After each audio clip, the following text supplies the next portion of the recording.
और डॉक्टर लक्ष्मण यादव जो दिल्ली यूनिवर्सिटी में के प्रोफेसर हैं, वो हमारे साथ जुड़ गए हैं। बड़ी मुश्किल से कहीं ये पहाड़ पे हैं, गाड़ी के अंदर बैठ करके जुड़े हैं। तो ये लक्ष्मण जी, ये आपको क्या लग जी। रहा है, ये बीजेपी का जो खेल चल रहा है कि अब सिर्फ मोदी ही बचे हैं पिछड़ी जाति में, अब यादव हो, कुर्मी हो, बाकी अन्य कश्यप हो, कोई भी कितनी भी जातियां हो, कोई भी अब बैकवर्ड नहीं है। और अ, राहुल गांधी ने कह दिया था तो फिर बिल्कुल ही, अब तो ये तो पूरा देश भर में कैंपेन चलाया जा रहा है बीजेपी द्वारा कि राहुल गांधी ने पूरे पिछड़ों की इंसल्ट करी। शुक्रिया शरद जी।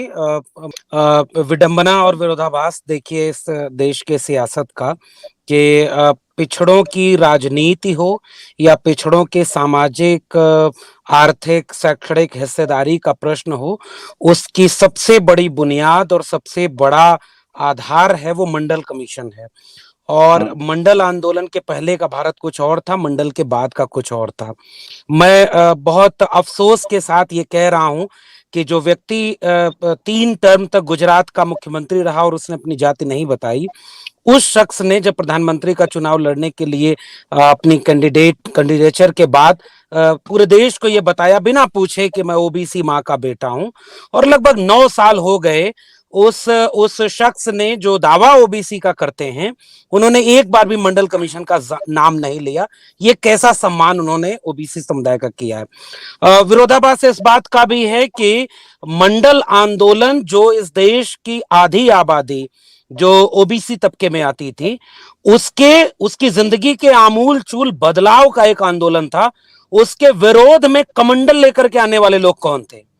और उस कमंडल की सबसे हाँ। बड़ी अगुवाई करने वाली जो रथ यात्रा थी, उसकी रथ यात्रा के शिल्पकारों में से एक व्यक्ति आज ये दावा कर रहे हैं कि उनके नाम के पीछे जो सरनेम लगा है मोदी, जो ओबीसी समुदाय में नहीं आता था, जो अपने मुख्यमंत्री रहते 2001-2 के आसपास उन्होंने खुद ही जुड़वाया घाची समुदाय मोदी, और वो ये दावा कर रहे हैं कि ओबीसी का अपमान हो गया। लाहौल विला कुव्वत। और ये मोदी सरनेम वाले जिन लोगों के नाम पर यह आरोप लगाया जा रहा है कि राहुल गांधी ने इनका, ये नीरव मोदी, ललित मोदी और इनको नरेंद्र मोदी से जोड़ करके सारे मोदी का अपमान कर दिया। ये वो वाला तर्क हो गया साहब, मतलब सारे चोर मनुष्य हैं, इंसान हैं, और सारे इंसान चोर हैं। इतनी रीजनिंग बीजेपी नहीं जानती। अब ये विरोधाभास इस बात का भी मैं कह रहा हूं शरद जी कि ये जितने भगोड़े हैं, इनमें से एक भी ओबीसी समुदाय में नहीं आता। क्या इस देश की बौद्धिक मेधा, क्या इस देश में विमर्शों का स्तर बीजेपी ने या तो इतना नीचे गिरा दिया, या वाकई हम लोग इतने कमजोर हो गए कि इतने हास्यास्पद तर्कों पर हमें डर है। और मैं पैनलिस्ट की बात सुन रहा था, हमें भी डर है कि ये नरेंद्र मोदी का और भारतीय जनता पार्टी का नरेशन ही चल जाएगा, और हो सकता है ओबीसी के बहुत बड़ा तबका इनको, बीजेपी को वोट भी दे दे, क्योंकि ये मंडल विरोधी, कमंडल लाने वाले लोग जाति जनगणना के विरोध करते हैं। ये ओबीसी का अपमान नहीं। मंडल की सिफारिशों में यह बात साफ तौर पर कही गई है कि 52% आरक्षण होगा। चूंकि अपर लिमिट 50 की है, इसलिए हम आरक्षण 27 दे रहे हैं। ईडब्ल्यूएस रिजर्वेशन के बाद अपर लिमिट क्रॉस हो चुकी है। ये ओबीसी समुदाय से आने वाले प्रधानमंत्री क्यों नहीं ओबीसी का आरक्षण 52% नहीं कर रहे? क्या ये ओबीसी का अपमान नहीं? प्रमोशन में रिजर्वेशन, प्राइवेट सेक्टर में रिजर्वेशन मंडल की सिफारिश है। ओबीसी आंदोलनों की मांग है, जिसे ओबीसी दावा करने वाले प्रधानमंत्री अगर पूरा नहीं कर रहे तो क्या ये ओबीसी का अपमान नहीं? जाति जनगणना जिसके लिए 2010 में भारतीय जनता पार्टी की टॉप लीडरशिप एग्री थी, और गोपीनाथ मुंडे, मरहूम गोपीनाथ मुंडे चले गए, उन्होंने धुआंधार भाषण दिया था, वो ओबीसी थे। अब उस समय तो तैयार हो गए, अटल बिहारी की सरकार थी। अब तो आप दावा कर रहे हैं कि आप ओबीसी हैं, तो ओबीसी को राहुल गांधी बड़ा अपमानित कर रहे हैं। लेकिन ये जो ओबीसी का प्रधानमंत्री बने बैठे हैं, ये क्यों नहीं सम्मान दे देते? इसलिए ये इतने सारे विरोधाभास हैं। आज की डेट में इस देश की सबसे बड़ी मांग अगर ओबीसी समुदाय या आइडिया ऑफ इंडिया को मानने वाले लोगों के, वो है कास्ट सेंसस।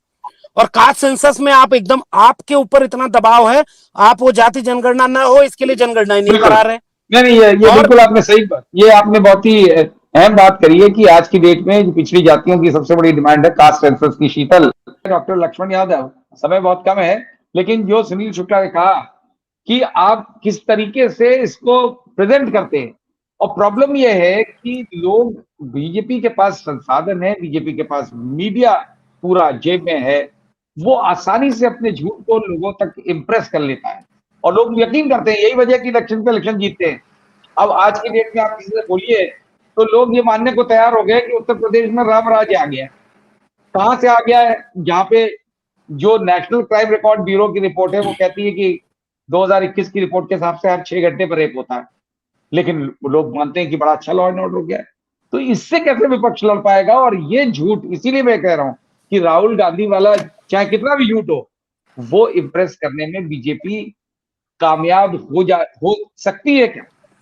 क्योंकि ये बहुत मैटर करेगा इस चुनाव में। बिल्कुल शरद जी, मूल चिंता का विषय यही है। बीजेपी से कई चीजें सीखनी चाहिए इस देश के तमाम विपक्षी दलों को और सियासत करने वाले लोगों को।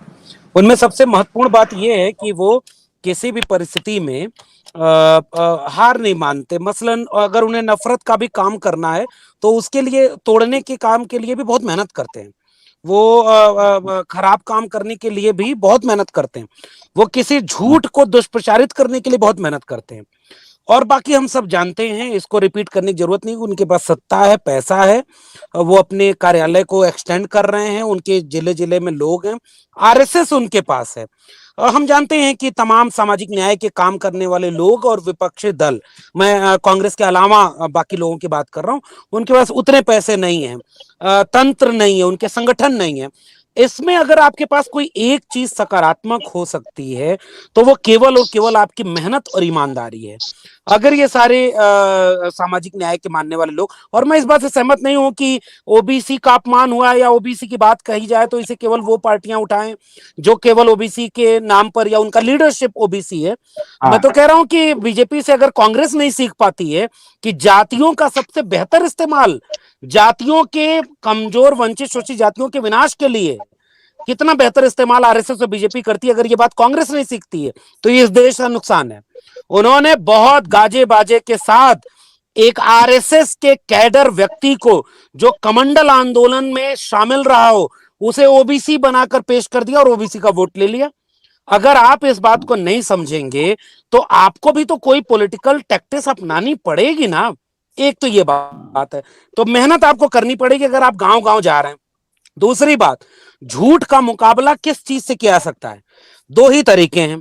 आप या तो उनसे बड़े झूठे बन जाएं, उनसे बड़ा कोई झूठ बोल दें, उससे आप उन्हें हरा सकते हैं, या आप सच की पैरोकारी करें।